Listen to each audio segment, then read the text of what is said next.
New York City's housing debate has entered another intense chapter. The new mayor has announced plans aimed at strengthening protections for tenants, especially those facing eviction or unsafe living conditions. Supporters argue that these measures are necessary in a city where rents are high and displacement is a real threat. But there is another side of the story that rarely gets the same attention: the growing crisis facing small landlords, many of whom feel unprotected, financially strained, and trapped in a system that allows non-paying tenants to remain in their homes for months, sometimes more than a year, while owners continue to shoulder the costs. This article explores that tension, the policy landscape, and the lived experiences of small property owners who say the system is failing them. Tenant protections are expanding, but landlord protections are not. The mayor's new plan focuses heavily on expanding legal assistance for tenants, increasing enforcement against landlord harassment, strengthening anti-eviction measures, creating more oversight of rental conditions. These initiatives reflect long-standing concerns about housing insecurity in NYC.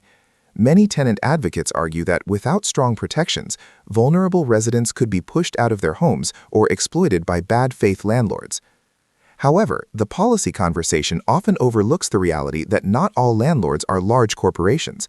In fact, thousands of New Yorkers own just 1 or 2 units, often the home they live in, plus a basement or upstairs apartment they rent out to help pay the mortgage.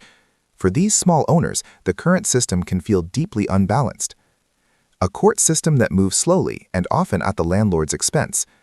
Housing court in New York is notoriously slow. Cases can drag on for months or even years. During that time, tenants may legally remain in the unit, landlords must continue paying taxes, utilities, and maintenance, rent arrears accumulate with little chance of recovery, owners cannot reclaim or re-rent their property.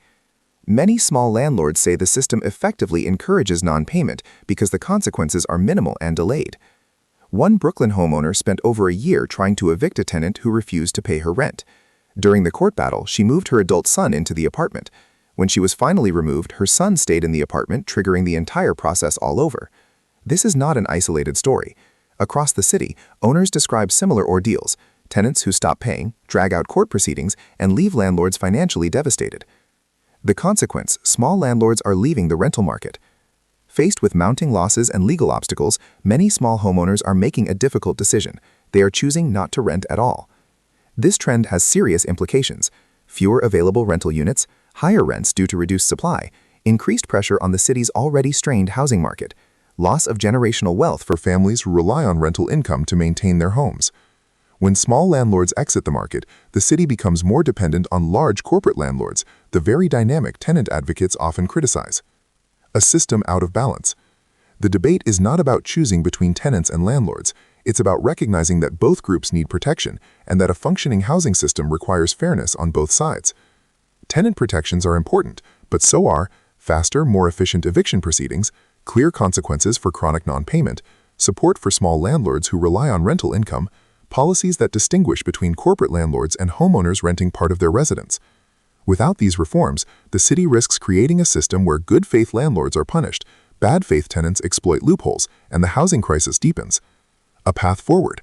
A balanced approach could include mediation programs that resolve disputes early, emergency rental assistance that pays landlords directly, separate legal tracks for small landlords versus large property owners, faster timelines for cases involving clear non-payment, protections for homeowners renting part of their primary residence.